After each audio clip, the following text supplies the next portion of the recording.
tekankan ya bahwa ini sangat penting dalam bagaimana membuat judul yang menarik. Yang pertama, gunakan kata-kata yang mengundang rasa penasaran. Misalnya, rahasia hutan ajaib atau petualangan di pulau misteri. Kemudian bisa kita sisipkan unsur keajaiban atau fantasi. Kucing ajaib dan kotak waktu, naga kecil di negeri pelangi ya. Gunakan karakter dan atau makhluk yang unik. Misalnya si Dino Pemalu, petualangan gajah bersepatu. Juga gunakan judul yang singkat saja dan mudah diingat. Yes. Ya, Robot dari Bulan, Kerajaan Awan. Kemudian bisa juga ditambahkan elemen aksi atau perjalanan, pencarian permata naga, misalnya misi rahasia Kapten Kelinci. Rima akan sangat membantu anak-anak juga. Si kura-kura keliling kota, bola biru di bulan, gitu ya. Kemudian bisa juga kita yang menyorotkan tentang nilai dan pesan moral. Jadi sahabat sejati di hutan belantara, pelangi di hati si beruang, itu sinya salah ya. Saya cuma hobi. Oke. Kemudian menggunakan ejaan yang tepat. Jadi Bapak Ibu, pedoman ejaan itu sangat banyak. Maksudnya tidak semua akan saya sampaikan di sini. Yang saya sampaikan adalah yang kira-kira Bapak Ibu itu kan penulis ya. Kalau saya editor, jadi saya harus menguasai semua pedoman ejaan. Dan saya nanti tugasnya memang membenarkan gitu ya untuk penulisan. Akan tetapi Bapak Ibu sebagai penulis, saya ambilkan pedoman-pedoman yang itu penting untuk dipahami penulis agar isinya anak-anak bisa paham gitu. Jadi biar anak-anak itu nggak bingung dengan isi tulisan gitu. Jadi ini saya sedikitkan sekali, mungkin 10% ya dari semua pedoman ejaan agar mudah diingat dan mudah diterapkan. Kalau Bapak Ibu pengen mempelajari semuanya, Bapak Ibu bisa ke Badan Bahasa, itu di webnya ada buku-buku penyuluhan bahasa. Bapak Ibu bisa pelajari di situ. Apa saja? Yang pertama, penggunaan huruf kapital. Kalau untuk ini saya garis bawahi karena kalau kita difabel, misalnya ini kita nulis, saya ke kebun binatang melihat macan tutul, lumba-lumba, dan serigala, misalnya kayak gitu ya. Kalau kalimat seperti itu macan tutul, lumba-lumba, serigalanya kecil karena kita hanya menyebut hewan. Sedangkan kalau itu dijadikan tokoh, maka harus huruf besar. Raja macan tutul, karena dia adalah nama diri. Jadi biar nggak bingung, anak-anak biar nggak bingung ini tuh bukan orang, ini tokoh gitu ya. Kalau tokoh jadi semua namanya ditulis dengan huruf kapital. Kemudian juga dipakai untuk nama geografis, Sungai Indus. Kemudian nanti misalnya Kalimantan, nulis ya Kalimantan Timur harus K dan T-nya besar gitu. Tapi kalau arah, misalnya kita pergi ke timur, T-nya kecil gitu. Jadi untuk nama geografis. Kemudian juga dipakai untuk menulis judul, karangan, artikel, semua judul-judul di artikel itu menggunakan huruf kapital kecuali partikel atau kata tugas. Kemudian juga huruf miring. Saya hanya menuliskan satu, bahwa huruf miring itu ditulis untuk ungkapan yang tidak baku, bahasa daerah atau bahasa asing. Selain itu tidak usah dibikin miring. Jadi kemudian kalau huruf tebal itu untuk sesuatu yang kita ingin garis bawahi. Misalnya pesan moralnya apa gitu. Itu bisa. Kemudian tanda baca. Jadi tanda baca ini juga sangat banyak. Saya ambilkan yang paling sering ada gitu ya di buku-buku cerita anak. Yang pertama, tanda titik. Tanda titik digunakan pada akhir kalimat pernyataan. Ini semua orang tahu, tapi kemarin di tugas banyak yang tidak menaruh tanda titik ya. Jadi tanda titik itu semua akhir kalimat wajib ya diberi tanda titik. Tanda titik banyak dipakai juga, tapi saya hanya mencantumkan satu karena ini yang paling sering ada di cerita anak. Kemudian koma untuk penyebutan suatu pemerincian. Kemudian tanda koma juga untuk memisahkan anak kalimat yang mendahului induk kalimat biar tidak bingung. Setelah babun berhasil diusir, semua hewan bisa minum di sumber air.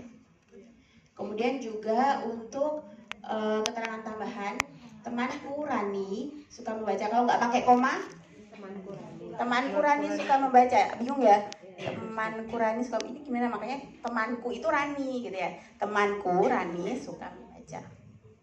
Oke, kemudian tanda koma juga bisa di awal kalimat untuk menghindari salah baca. Tiba-tiba Chandrika menyukai guru itu karena caranya mengajar begitu semangat. Ini konotasinya anak-anak ya. Ini. Kemudian tanda tanya yang ini ya, kalau kata tanya, tanda seru juga kalau ajakan atau perintah, tanda kutip itu paling banyak digunakan untuk obrolan atau petikan langsung ya, percakapan. Kemudian penulisan kata. Nah, nya, berme, semuanya ditulis serangkai ya. Kemarin di tugas beberapa saya menemukan nya dipisah gitu. Jadi itu saya kasih warna berbeda agar nanti jangan dikasih warna berbeda, yaitu untuk menjelaskan saja bahwa selalu ditulis serangkai. Kata ulang juga selalu diberi tanda hubung. Teman-teman, saudara-saudara gitu selalu diberi kata hubung. Kemudian kata depan dari ditulis terpisah dari kata yang mengikutinya.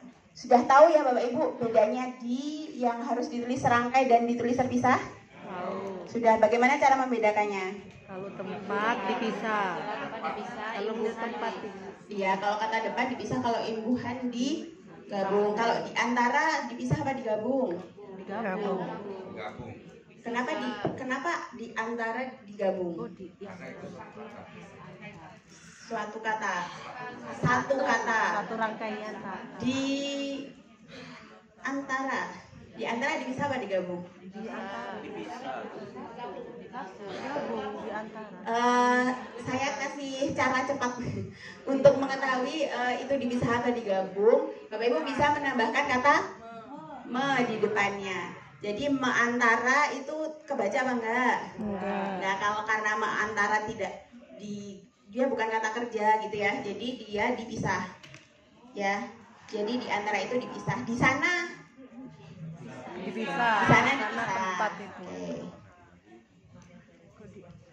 Kemudian tiruan, jadi kering, kemarin ya ada yang nulis ya kering atau seruput-seruput atau buk-buk gitu ya, itu ditulis sama atau seperti kata lain dalam teks tersebut. Jadi kalau semuanya ditulis tegak berarti dia juga ditulis tegak. Kemudian tata bahasa yang sesuai, ini ya nanti kata baku, walaupun kita misalnya sering menggunakan bahasa daerah, sebisa mungkin cerita kita menggunakan kata baku. Kita bisa mengecek kata baku itu di KBBI. HP-nya siapa yang sudah punya KBBI di HP-nya? Ya bisa langsung ya, bisa sering-sering ngecek. Kalau merubah, mentaati, pencinta. Kalau merubah baku apa tidak baku? Merubah baku apa tidak baku Bapak Ibu? Tidak. Mengubah. Yang baku apa?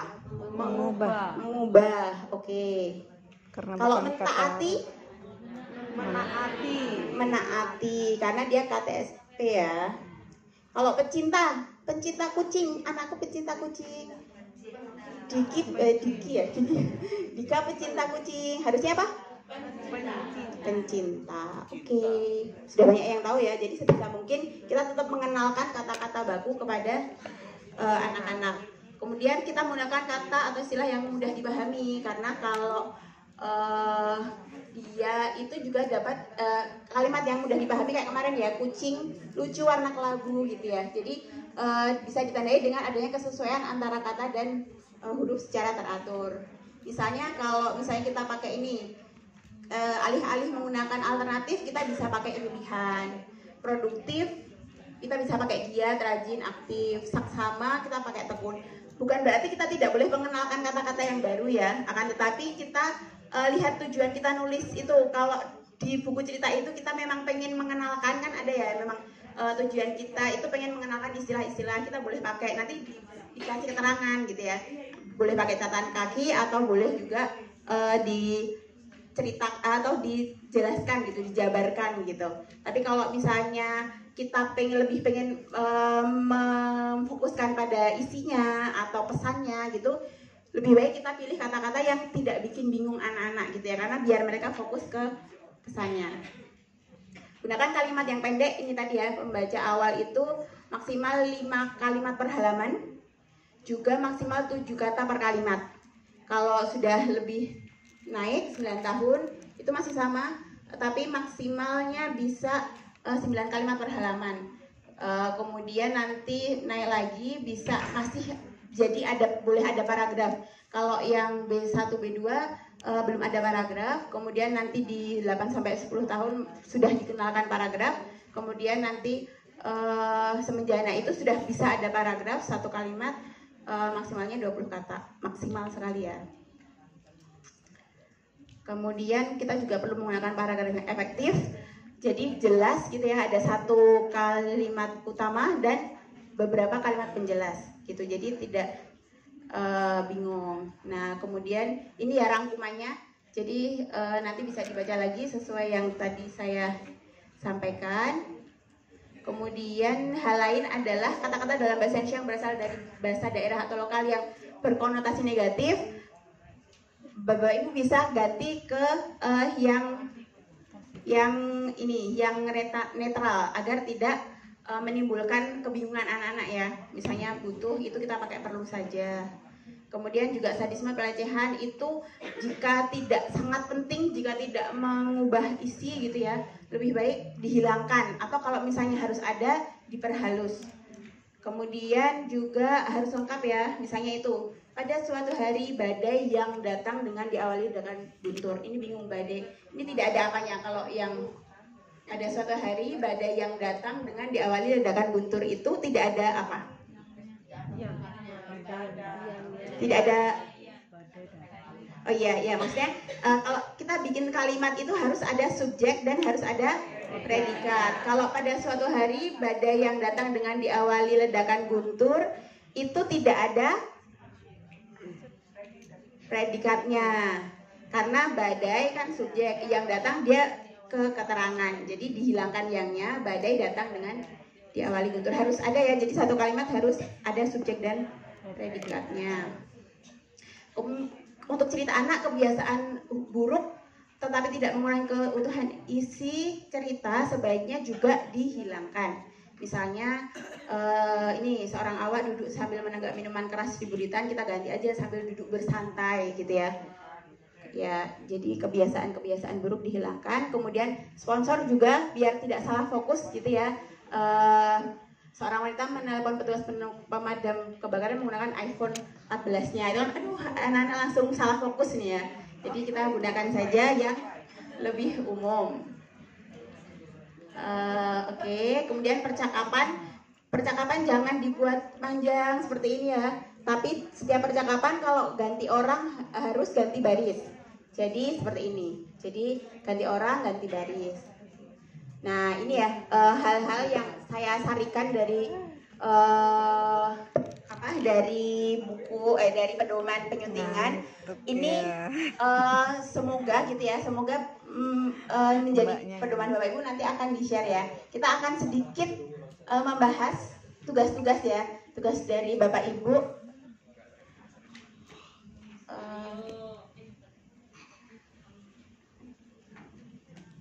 Seharusnya tadi malam udah foto kita dijadikan kampus. Mau kan di CCP di sini? Mau kan di CCP? Enggak. Ya kalau tulisan.